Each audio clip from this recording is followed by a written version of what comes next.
Rain slipped down the neon signs of Camden High Street, turning every reflection into a restless, distorted painting. It was Thursday night, October 2002, and the narrow alleys hummed with the late-night chatter of London. Inside a dim jazz bar called the Good Mixer, the air smelled of cigarette smoke, cheap beer, and an electric anticipation that only first performances carry. At a table near the back, a girl barely 19 adjusted the cuff of her thrift store dress. Her trademark eyeliner was already too dark, her beehive a little crooked, a defiant messiness that mirrored the city outside. But her eyes were alive, darting constantly between the stage and the patrons. On the small blackboard above the stage, someone had written in chalk, "Tonight, Amy Winehouse, live jazz set." The band was already setting up, an old upright bass with stickers, a cracked drum set that looked like it survived a war, and a Fender guitar that buzzed when plugged in. "First time?"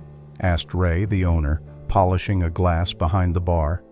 Ray had seen thousands of singers come and go, but something about this girl made him stop wiping the same spot for a full minute.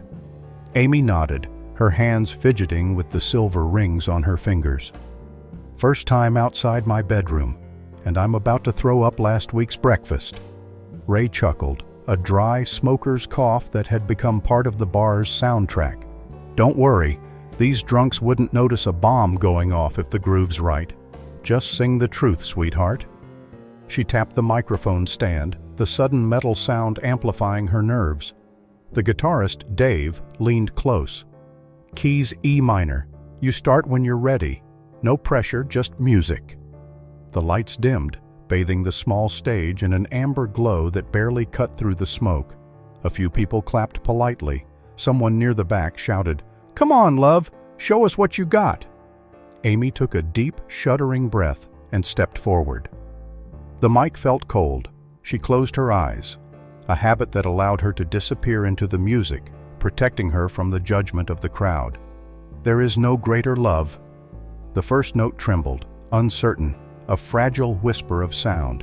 But the second note, filled the room like a tide coming in, carrying the weight of 1,000 heartbreaks.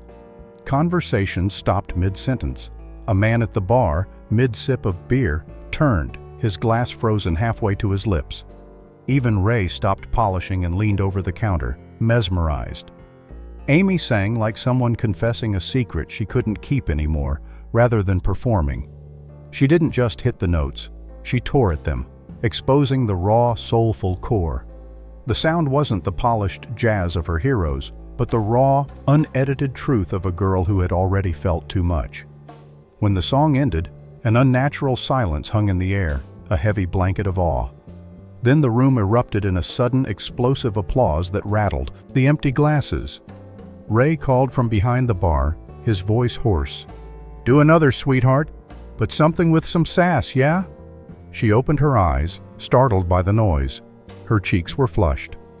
For a brief, terrifying moment, she made eye contact with a stoic, older gentleman in the second row, a retired jazz musician who only nodded slowly.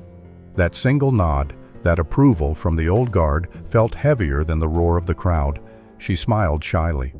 "All right, let's try something fun. I wrote this one last week." The drummer hit the snare twice. Amy leaned in. "Valerie, right?" Amy nodded. "Yeah, but slower, like we're walking home at 3 a.m. in the rain." The new rhythm rolled in, half jazz, half playful soul. Amy danced lightly on her heels, snapping her fingers. The audience leaned closer, caught between the swing and her irresistible grin. This was the moment the star was truly born, but Amy only felt relief that her knees had stopped shaking. After the set, she stepped off stage and almost collided with the tall man carrying a trumpet case she'd seen earlier. "Watch your step, star," he said, the brass of his case catching the stage light. "I'm not a star," she replied, lighting a cigarette. "I'm broke, and I need a lift home." "That's how you know you're a real musician," he laughed and disappeared toward the bar, leaving Amy with the sting of his truth. Outside, drizzle streaked the windows. The guitarist, Dave, joined her. "You killed it in there, Amy. That was the real thing." Yeah? My hands were shaking so bad I nearly dropped the mic on the Valerie Bridge. That's normal. That's the fear of losing the magic. Means you care. Too much, actually. She shrugged. Then I must care too much. A gust of wind rattled the posters on the wall. Upcoming gigs, forgotten names. Dave pointed at the wall. You'll be on one of those soon, but you need a plan, Amy. This isn't just about music anymore. It's a business. Amy only stared at the damp pavement, ignoring the warning. Was the applause worth the compromise that was surely coming? Back inside, a middle-aged couple approached her. You sound like those old records, the woman said, her voice thick with genuine admiration. The kind my mom played. Dinah Washington, Sarah Vaughan. You've got the heartbreak in your throat. Amy blushed. That's what I grew up on. The man handed her a napkin. Write your name. We want to remember who we heard tonight, because next year we won't be able to afford the ticket. She scribbled Amy Winehouse and drew a tiny heart. Later that night, when most people had left, Ray locked the till and turned to her. You've got that thing, he said, leaning in conspiratorially. The one you can't teach. The voice that sounds like the sound of London crying into its own beer. What thing? The hurt, Amy. The deep, heavy kind that makes people listen and feel less alone. Amy didn't answer.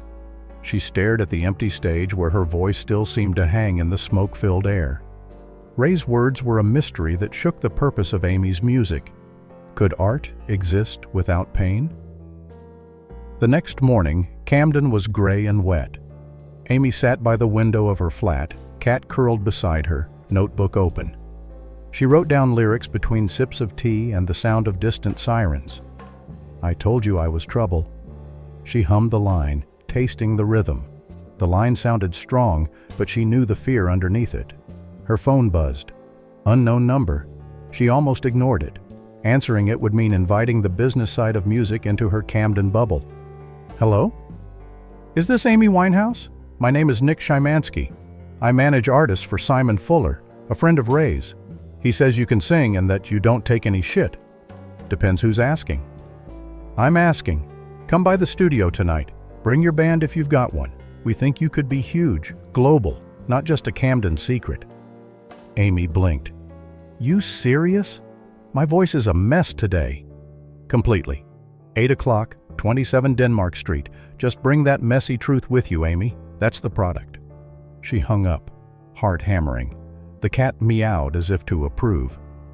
Looks like we're going to a studio, Mittens, she said, stroking its fur. But I don't like the word product. The studio smelled of expensive coffee and new cables. Posters of The Clash and Dusty Springfield lined the walls, a dizzying contrast of punk defiance and soul glamour. Nick Szymanski stood behind the glass, headphones around his neck. We need a sound that screams Camden soul but whispers radio hit, Nick explained, his voice professional and smooth. Something that pushes the boundaries but keeps it accessible. Think commercial jazz with a modern beat. Amy was already bristling. I think I just need to sing my songs. They are what they are. Amy, we love what they are, Nick insisted gently. But if this album doesn't fly, Island Records drops you. You need sales, not just critic reviews. This is about making your story matter to millions. The difference between Amy's art and the industry's business filled the space between them like a physical wall. Whenever you're ready, Nick finally said through the talkback mic, sensing the tension. Amy adjusted the headphones. The pianist began the intro to You Send Me. She closed her eyes and sang. The first verse cracked slightly, not from nervousness, but from the sudden, cold realization that her personal grief was about to be packaged for profit. By the chorus, her tone was pure velvet, a defiance wrapped in a smooth melody. Nick looked at the sound engineer. She's the real deal, but she's going to be impossible to manage. The engineer nodded. That voice has scratches in the right places, Nick. The kind of scratches you can't EQ out. After the take, Amy stepped out of the booth, pulling the headphones off dramatically. "So, did I sound like a product?" she challenged. Nick smiled. "You sounded like a Grammy winner. Ever made a demo?" "No. You just did. Now let's talk about the next 5 songs and how we make sure they reach every single person who needs to hear that honesty." Camden Night Bus. On the ride home, Amy pressed her forehead against the cold glass. The city lights flickered like camera flashes. In her lap lay a cassette labeled Amy, Demo 01. She turned it over in her hands, the cheap plastic shell feeling heavy with the weight of an unexpected future. She knew this small piece of plastic was the key to leaving Camden, but she wasn't sure if she wanted to pay the price. The bus rattled through the dark streets, past the same bar where she'd sung less than 24 hours earlier. The sign outside now read, "Friday night, open mic jam." She smiled. Maybe next week. As she stepped off at her stop, a busker under the bridge was playing Love Me Tender on a battered guitar. Amy paused, listening. The man's voice was rough but honest, the sound of pure, unadulterated need. He wasn't performing, he was surviving. She reached into her pocket. It was her last coin. She dropped it into his case. "Keep playing," she said. "You sound like you mean it. Don't let anyone tell you to change the tune." He looked up, surprised, the coin glinting in the pale streetlight. "Thanks, miss. You sound like you know a thing or two about needing music." Amy walked away, the busker's melody following her through the rain. Scene. Final moments of the night. Back in her flat, she sat by the window again, notebook open, city quiet, except for the drip of rain. She pulled the demo tape from her lap, looked at the crude label, and made a promise. She wrote down a single sentence under her earlier lyric. Maybe the world will listen someday. Maybe they will understand the pain in the groove. She stared at it for a long time, then underlined the words, "Listen and pain." Outside, the lights of Camden reflected on wet pavement. Somewhere, a taxi horn echoed like a trumpet note, fading into the night. Amy closed her notebook, leaned back, and whispered to herself, "Tomorrow I'll sing it better, but I won't sing it safer." She didn't know yet that millions of people would one day echo her words, that her voice would leave Camden and circle the world. But that night, in a small flat above a bakery, she believed in one thing: music could make the pain sound beautiful, but only if you were brave enough to record the real thing. In the next episode, we'll step into the rehearsal rooms where Amy discovers that talent isn't enough, that the pressure to deliver a hit, the early signs of addiction, and the defiance will forge the sound the world would soon call her own. Did Amy sacrifice her art for fame, or did fame force her to become the artist the world desperately needed?